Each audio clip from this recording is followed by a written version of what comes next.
Vamos lá, pessoal. Começando aqui o nosso 29º episódio, falar sobre fadiga, a relação da fadiga com as contusões musculares, agora e o tempo de recuperação, beleza? Então, uma coisa que é importante para a gente, primeiro, basicamente, enquanto a contratura, ela envolve, contratura não, a contusão, ela envolve a aplicação de um vetor externo que comprime a fibra muscular, tá? A gente já viu que o estiramento é ao contrário, é uma lesão indireta por tração ou distensão longitudinal das fibras. Ambas causam ruptura muscular, em maior ou menor grau, que a gente vai estar vendo agora na sequência, tá? Então, a gente já viu aqui, esse estudo aqui da Elite Club Injury Study de 2015, já mostra que 96% das lesões musculares do futebol ocorrem sem contato, são os estiramentos, e apenas 3% são contusões com afastamento, tá? Que é o tempo de afastamento aí, tá bom? Já as contusões representam 12% das lesões musculares de coxa, principalmente quadríceps, e causam afastamento. E 42% dessas contusões acontecem de derivação de faltas agressivas ou violentas, contra apenas 2% dos estiramentos, tá? Então, mostrando aqui, tá? No caso de estiramento, 96% de incidência, tá? Só 2% decorrendo de falta, já que 12% das etiologias são contraturas, já 42% sofrendo aqui, né, de jogada violenta. Tempo de afastamento de estiramento, média de 18 e mediana de 13, já da contusão, média de 7, mediana de 4 dias, beleza? Fadiga e risco de contusão muscular. Então, a gente já viu que no caso do estiramento era importante considerar aspectos neuromusculares, tá? Fadiga e aspectos neuromusculares. Por exemplo, absorção de energia, diminuição de capacidade de absorver energia, dissipar o vetor de estiramento, aumento da inclinação pélvica, que deixava os isquiotibiais mais estirados, né? Diminuição da coordenação neuromuscular, por conta disso também a falta de se equilibrar, de se posicionar melhor, de reagir melhor às situações que são temerárias, que causam alongamento, estiramento ou um excesso de contração que vem aí a causar as rupturas, tá? Na contusão, a relação já é indireta, ou seja, nós temos a fadiga, sim, mas como que ela pode interferir de maneira indireta no caso do trauma direto ou da aplicação de vetor externo direto sobre a fibra muscular, sobre o músculo, tá? Então, a fadiga ela causa diminuição da velocidade de reação, então a gente sabe que tem uma menor capacidade de desviar dos movimentos, desviar dos impactos, tá? Diminuição da coordenação motora, então, com isso também o posicionamento acaba sendo inadequado para poder se proteger mais ou para absorver melhor o contato. Diminuição do tônus muscular protetor, então você tem ali uma falta de barreira ou de prontidão de reação muscular ou de barreira muscular para evitar que esse mecanismo traumático ele seja profundo no músculo, tá? E fadiga mental psicomotor, que é a diminuição da capacidade de foco, atenção e tomada de decisão, consequentemente, uma menor capacidade de se adaptar a situações de contato. Então, esse outro estudo aqui mostrou para a gente que 76% das contusões ocorrem em situações de jogo, tá? Já contra 60% dos estiramentos. Quando a fadiga cumulativa é máxima, os jogadores jogam duas partidas por semana ou mais têm o risco 2,3 vezes maior de que aconteça lesões por sobrecarga, podendo culminar um estiramento ou em contusão muscular, tá bom? Aqui questão de gravidade da contusão. Então, gente, tem sido mostrado que estudos, né, principalmente alguns estudos experimentais, vem sugerindo que o músculo fadigado ele sofre um hematoma maior, ruptura de vasos é maior, e formação de hematoma também é maior, tendo né, uma condição mais extensa, quando submetido ao mesmo impacto do músculo que não está fadigado. Então, por que isso aqui se deveria ao quê? A capacidade reduzida de contração protetora no momento do impacto, a gente já viu isso aí.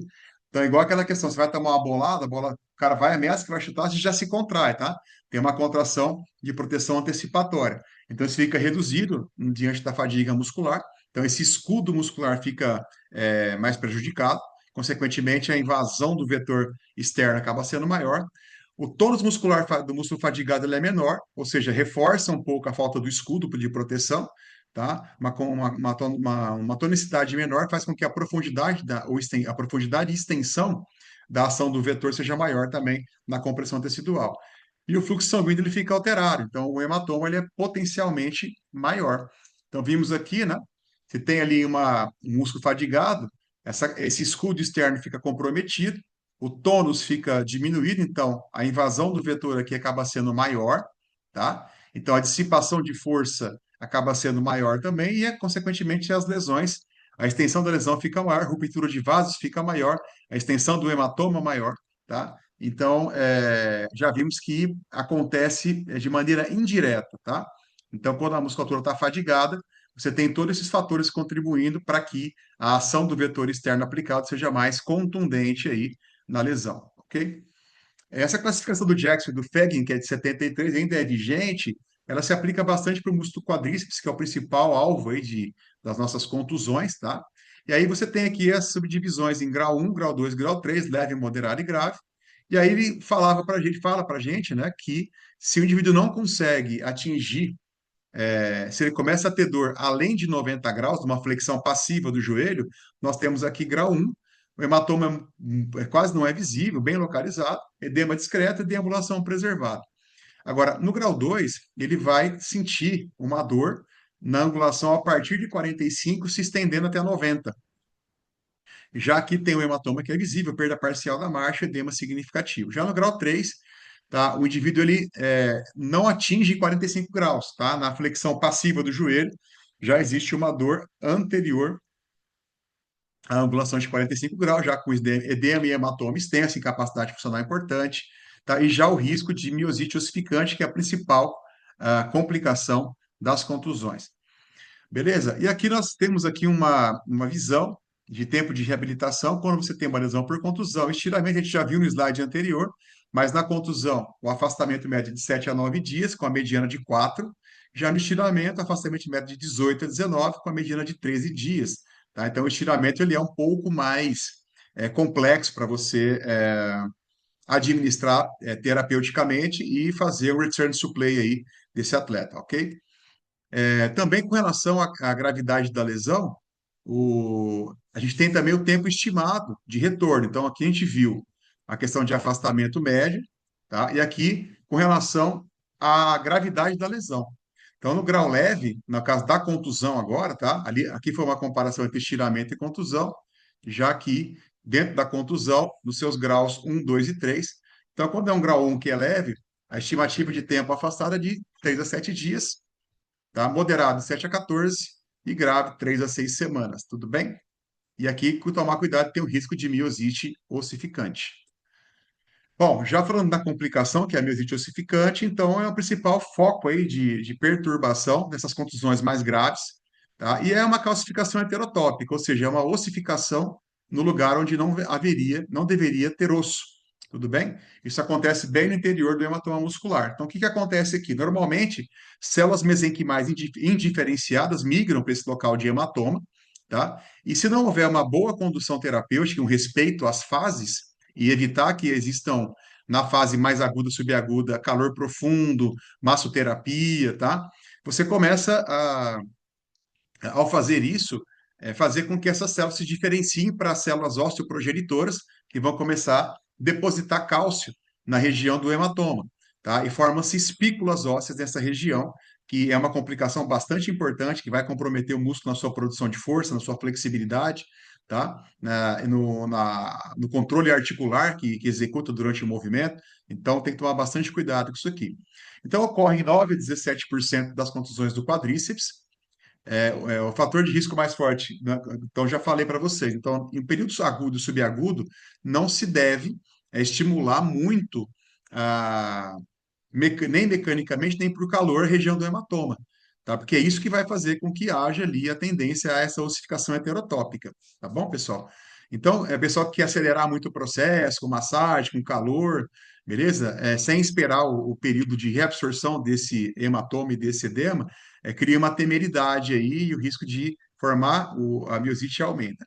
Então, esses tratamentos de calor e estímulo mecânico profundo na fase aguda e subaguda são contraindicados, tá? Eles aumentam bastante o risco. Então, esse return to play, então, se você tem uma miosite ossificante, você pode, né? Olha aqui, né? Então, o que é um return to play de 3 a 6 semanas, se você não tem o risco de miosite, se você tem a miosite formada, você pode arrastar isso para 3 a 6 meses, tudo bem? Então, olha a complicação, praticamente uma temporada, tá?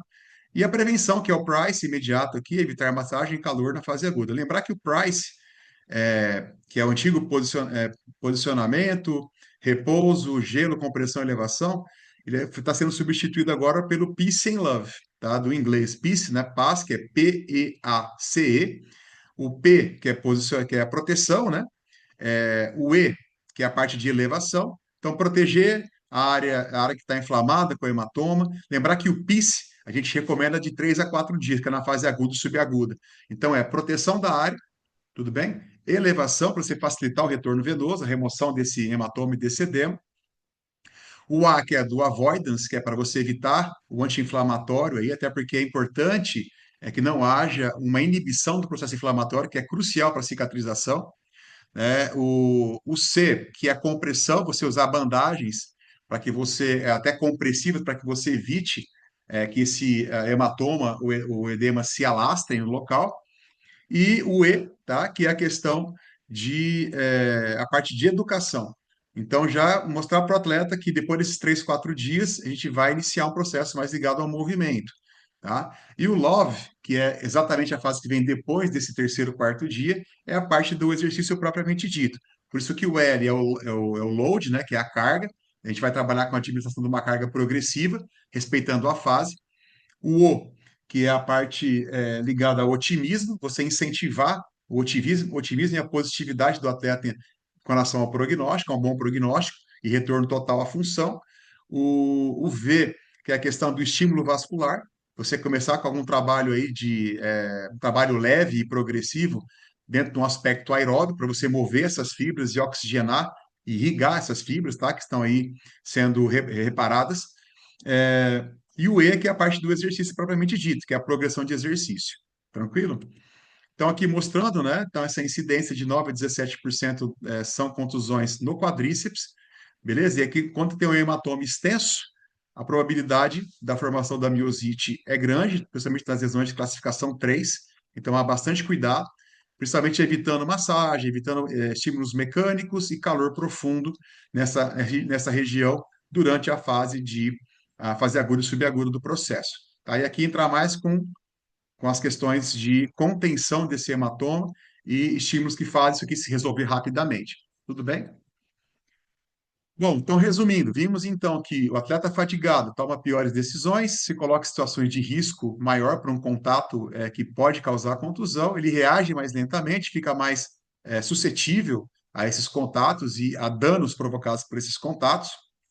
Tem o tônus muscular protetor reduzido, então ele nem tem aquela ativação prévia, que é o escudo, e também a hipotonia do músculo fadigado, ele também não ajuda a dissipar ou evitar o estrago desse vetor de trauma externo quando ele comprime as fibras musculares. Bom, com relação à gravidade, tá? Então, o impacto no músculo fadigado com menor tônus pode, então, como já falamos, por não ter uma proteção muscular maior, vai ter um dano maior de vasos, tá? Com hematoma consequencial mais extenso, aumentar a profundidade da lesão e a quantidade de fibras que foram afetadas, tá? Prolongar o tempo de absorção, tá? E o tempo do return to play, e aumentar o risco de miosite ossificante. Então, quanto mais isso aqui mais contundente, mais você tem uma tendência a migrar para uma lesão 3 com risco de miosite ossificante, ok? E a recuperação rápida, né? Então, aquela questão de você querer voltar rápido e tal, a fisioterapia esportiva tem que voltar rápido. Então, apesar de ser potencialmente mais grave quando ocorre, a contusão tem menor tempo de afastamento médio que o estiramento, de 7 a 18 dias, tá? 7 contra 18 dias. Então, as razões, né? O tecido muscular, no caso da contusão, ele é comprimido e não estirado ou rompido em tração longitudinal. Tá? Então, você tem menor dano de sarcômero na contusão do que no estiramento. A reabilitação ela permite um pouco mais de agressividade, você consegue até fazer, claro, respeitando cada fase, você consegue trabalhar no limiar da dor, tá? Sem que você tenha que se preocupar muito com a integridade da fibra. Já no estiramento, não, a gente sabe que se você mexer muito ali com o movimento ou acelerar, você vai ter o tecido cicatricial, ele acaba não se estabelecendo da maneira que a gente quer, nem com a qualidade que a gente quer. Então é um pouco mais complexo cuidar da fibra que foi lesada pelo estiramento. A fibrose cicatricial é menor do que no estiramento, ou seja, o comprometimento do músculo ou a, a interferência nas outras fibras que estão saudáveis é muito menor na contusão do que no estiramento. Então aqui a gente faz uma divisão bem legal. Então, parâmetro, e a relação de contusão, que é um trauma direto, contra estiramento, que é indireto. Qual que é o mecanismo, então, da contusão? Força externa compressiva, e no estiramento é uma atração de extensão longitudinal. Porcentagem média de fibras rompidas, tá, ou afetadas na contusão, aproximadamente 3%, no estiramento, aproximadamente 20%. Envolvimento sem falta, 42% aqui na contusão, tá? Envolvimento de falta, né, perdão. 42 aqui na contusão e só 2 no estiramento. Afastamento médio de 7 dias na contusão, 18 dias no estiramento, reabilitação mais agressiva, tá? Mais rápida, tá? Trabalhando sempre no limiar da dor, aquela mais conservadora, conforme eu já expliquei anteriormente. Principal complicação aqui do caso da contusão a miosite ossificante, do estiramento à reinjúria, e o papel da fadiga, ele age indiretamente na contusão, porque cria-se uma exposição maior e uma dificuldade de proteção menor, e já no estiramento ele é direto, tá? Então a fibra muscular não consegue, por estar fadigada, não consegue dissipar os vetores de força estirantes que se acometem no músculo mecanicamente, tudo bem? Entrando aqui agora no contexto da FIFA, o trabalho aqui do Mechot de 2022, no BMC Sport Science Medicine and Rehabilitation. Então, esses autores todos aqui eles fazem parte do Centro de Excelência do Barcelona, tá? Que é referenciado pela FIFA, do Milan, do Atlético de Madrid e da Juventus. Eles fizeram uma revisão da classificação, mediante a classificação mais antiga. Então, no grau 1 aqui, considera grau 1 uma lesão leve, quando a dor aparece além de 50 graus da flexão do joelho, beleza? Em angulações maiores que 50 graus, déficit de força mínima ou ausente, então um hematoma muito pequeno, quando visível, é raro, tá? Deambulação preservada. No grau 2, que é uma lesão moderada, 30 a 50% da flexão normal, quer dizer, a dor vai aparecer entre 30 e 50% da flexão passiva. Déficit é moderado, aqui já tem hematoma, tá? Marcha antálgica, edema significativo. Já tem uma claudicação visível aqui.